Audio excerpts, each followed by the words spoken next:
નમસ્કાર ખેડૂત ભાઈઓ. કપાસમાં એક રોગ જોવા મળ્યો છે.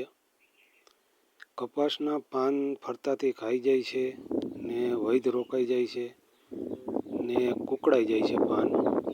આ રોગ સફેદ પોપટી, લીલી પોપટી અને સફેદ માઇક છે.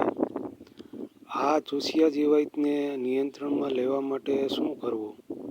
મિત્રો, એમ તો ઘણી બધી બજારમાં દવા આપણને આ રોગને નિયંત્રણમાં લેવા માટે છે, પણ એમાં એક આપણે મોનોકોટો અને એસિફેટ પાવડર જો કપાસમાંથી આપણે છંટકાવ કરવામાં આવે તો મોનોકોટો અને એસિફેટ પાવડરથી કપાસને વૈધ સારી મળે છે, કુણેપ પણ સારી મળે છે અને રોગને પણ નિયંત્રણમાં લઈ લે છે. નમસ્કાર મિત્રો.